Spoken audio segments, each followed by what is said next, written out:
जो 6 दरखास्तें आज ताहिर सिपरा साहब के पास लगी हुई थी, ये वो दरखास्तें हैं, ये वो अबूरी ज़मानतें थीं जिसमें इमरान खान साहब अदालत में पेश हुए, उन्होंने अपनी अबूरी ज़मानत करवाई और वो हर डेट के ऊपर पेश होते रहे और इस बुनियाद के ऊपर ये ज़मानतें खारिज की गई कि इमरान खान साहब इस डेट के ऊपर अदालत में पेश नहीं हुए। कितनी अफसोस की बात है, कितनी मज़क्का खेज़ बात है कि इमरान खान साहब जेल में हैं, पाबंद सलासल हैं और जेल के अंदर वो क्योंकि उनको कैद किया गया है तो उनको पेश करवाना सरकार का काम है, सरकार की ड्यूटी है कि वो पेश करवाएं। जानबूझकर वो नहीं हो रहे कि जानबूझकर वो खान साहब अदालत में पेश नहीं हो रहे। हमेशा ये तब कहा जाता है कि फलाना एक्यूज जो है वो अदालत में पेश नहीं हुआ तो अदम हाजिरी की वजह से ये जमानतें उसकी खारिज की जाती हैं, यानी कि उसकी इंटेंशन हो वो जानबूझकर अदालत से भागा हुआ हो। तो ऐसा नहीं है। खान साहब तो क्योंकि गिरफ्तार हुए और उसके बाद उन्हें जेल में डाल दिया गया, तो जब जेल में डाले गए हैं तो उसके बाद पेश करना सरकार का काम है। अब सरकार क्या कहती है जी इसके ऊपर? सरकार कहती है जी कि सिक्योरिटी के इंतजाम ठीक नहीं है, सरकार कहती है जी ऑफिशियल सीक्रेट एक्ट की कार्रवाई चल रही है। बात यह है कि जब 26 घंटे ऑपरेशन जमान पार्क में किया गया एक वारंट की तामील के लिए, जो कि सिर्फ इसलिए होता है कि वो बंदा मुतलका कोर्ट में पेश हो, तो वो जो किया गया वो क्यों किया गया कि इमरान खान साहब पेश हों? प्रेशर क्यों डाला गया? वो सारी कार्रवाई क्यों की गई कि इमरान खान साहब को पेश किया जाए? खान साहब पेश क्यों नहीं हो रहे थे? खान साहब इस वजह से पेश नहीं हो रहे थे कि वजीराबाद में हमला हुआ, इमरान खान साहब को इंजरीज थी, मेडिकल रेस्ट के ऊपर थे, हमने कानून के मुताबिक एग्जाम्पशंस फाइल की, हमें एग्जाम्पशंस मिलती रहीं इसी बुनियाद के ऊपर कि वो पेश नहीं हो सकते क्योंकि मेडिकली वो फिट नहीं है और सिक्योरिटी के खदशात थे। F8 कचहरी में F8 में रोज़ाना वाक़े होते थे। उन दिनों भी एक ताज़ा मर्डर हुआ था, तो हमने कहा कि जुडिशल कम्प्लेक्स में वो पेश होंगे जब ट्रांसफ़र की जाएंगी अदालतें, और बाद में ट्रांसफ़र हुई और उनकी सेहत ठीक हुई और वो पेश हुए। उस वक्त सारे ऑपरेशन हो रहे थे। लेकिन आप देख, साइफर केस के अंदर जमानत 9 तारीख के लिए फिक्स हो गई है। नैब अलकादर ट्रस्ट केस, तोशा खाना नैब वाला केस, वो भी 9 तारीख के लिए फिक्स हो गया इस्लामाबाद हाई कोर्ट में, और हम पूरी उम्मीद करते हैं कि मेरिट के ऊपर फैसला दिया जाएगा और खान साहब की जमानत फौरन।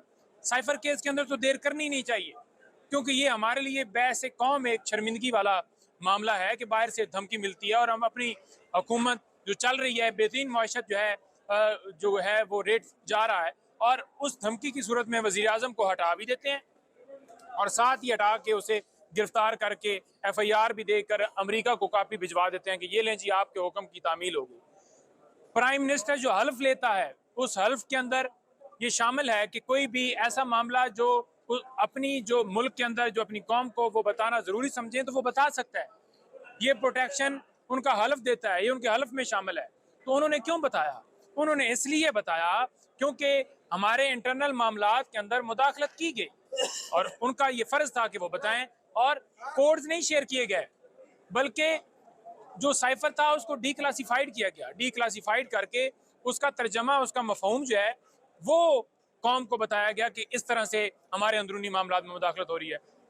अब साइफर केस की समाअत अभी भी हाई कोर्ट के अंदर बेशक ओपन होगी है। बड़ी मैं वाज़ेह करना, कंफ्यूजन है लोगों को कि शायद अब जो है वो जो ओपन ट्रायल होगा, जो ट्रायल कोर्ट के अंदर जो है समाअत है, जो जेल के अंदर है, वो इसी तरह से सीक्रेट हो रही है।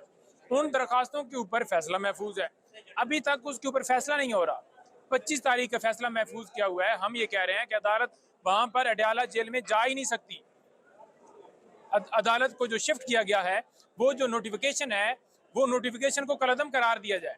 उसके ऊपर 25 तारीख का फैसला महफूज है, वो फैसला नहीं सुनाया। फैसले महफूज कर ली जाते हैं, फैसले नहीं सुनाए जाते। दरखास्तें लगती हैं, दरखास्तें अडजन कर दी जाती हैं।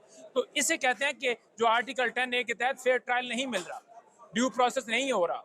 तो हम ये इस्लामाबाद हाई कोर्ट से भी इल्तिजा करते हैं कि तमाम दरखास्तों के ऊपर फैसला दिया जाए।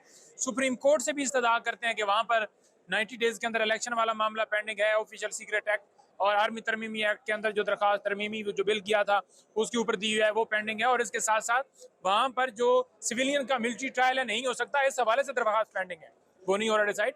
जो लोग इस वक्त गिरफ्तार हैं, जिन लोगों को जेलों में डाला गया है, जो बेगुनाह इस वक्त कैद है, उनकी जमानत उनकी दरखास्तें नहीं लग रही, बेंच लगते हैं, बेंच टूट जाते हैं। तमाम जो हमारे मुल्क के जो शहरी, आपके बच्चे, आपकी बहनें, आपकी बेटियां, ये सुप्रीम कोर्ट से हम मुतालबा कर रहे हैं कि उनके ऊपर नोटिस लें और उनको इंसाफ दें। वो आपकी तरफ सारे देख रहे हैं, ये पूरी कौम आपकी तरफ देख रही है। और जब सुप्रीम कोर्ट स्टैंड ले जाएगी तो बाकी जितनी अदालतें हैं पूरे मुल्क के अंदर, तमाम को हौसला मिलेगा। और तमाम के ऊपर जो प्रेशर डाला गया है कि जब कोई अदालत फैसला करने लगती है तो अदालत के सामने आकर जो है वो प्रेस कॉन्फ्रेंस की जाती हैं और फिर जो है वो एहतजाज किया जाता है और लोग बुलाए जाते हैं कि आप जाएं कॉन्स्टिट्यूशन एवेन्यू के सामने आकर एहतजाज करें, जहां पर जलसा एहतजाज की पाबंदी है। हुकूमत जो है प्रोटेक्शन दे रही है कि आप जाएं, वो जंगले क्रॉस करके अंदर जाते हैं। तो ये मुल्क के अंदर हाल है। कोई सवाल है तो आप कल आपकी लीगल टीम की मुलाकात हुई है खान साहब से, उस्मान डार का भी जिक्र किया होगा, जो संगीन इल्जामात लगाए गए हैं, तो खान साहब का रिएक्शन क्या था? कल जमान पार्क भी पुलिस पहुंच गई, अडयाला भी पहुंच गई, आपको केक नहीं काटने दिया गया, इस पर आप क्या कहेंगे? देखिए, पहली बात तो यह है कि जब जमानत की समाअत हो रही थी तो उस वक्त भी 12 रुकनी लीगल टीम को बाकायदा परमिशन थी और उन्होंने जाकर मिलना था, लेकिन रोक लिया गया, घंटा डेढ़ खड़े किया रखा और एंड पे ये कहा गया कि आपकी इजाजत नहीं है जी, 2 लोग आ जाएं जी, 3 लोग आ जाएं जी। क्लर्क तक का नाम दिया हुआ था और कहते थे कि एक बंदा और काम कर दें। अब जब कल मुलाकात के लिए हमने बाकायदा कोर्ट से रजू किया, परमिशन लेकर गए हैं और वहां पर जाकर इस्तदा की है कि हमें मिलने दिया जाए, कोर्ट के ऑर्डर हैं, खुद ही सुप्रिटेंडेंट साहब और जो जेल अथॉरिटी वो कह रही हैं कि जो डे फिक्स होगा उस डे के ऊपर आपकी मुलाकात करवाई जाएगी। तो फिर क्यों नहीं मुलाकात की फिर कल इजाजत दी गई? जो डायरेक्शन ऊपर से मिलती हैं उस हिसाब से मुलाकात की इजाजत दे दी जाती है। उस्मान डार के हवाले से स्टेटमेंट जो है, जो आप पूछ रहे थे सवाल, वो मेरी उनसे, क्योंकि मुलाकात उन्होंने पाबंदी लगा दी, ऊपर से जो डायरेक्शंस है, तो जो वकील जो मिले उन्होंने वो खुद बताएंगे। और तीसरी बात यह है कि वो इस तरह से मेंटली तौर पर शिकार हो चुके हैं कि केक लेकर वकील गए हैं, वहां पर उन्होंने रखा है टेबल, उन्होंने कहा जी टेबल उठा लें। और मेरे भाई, सड़क जो है वो अडयाला जेल की बाउंड्री नहीं है।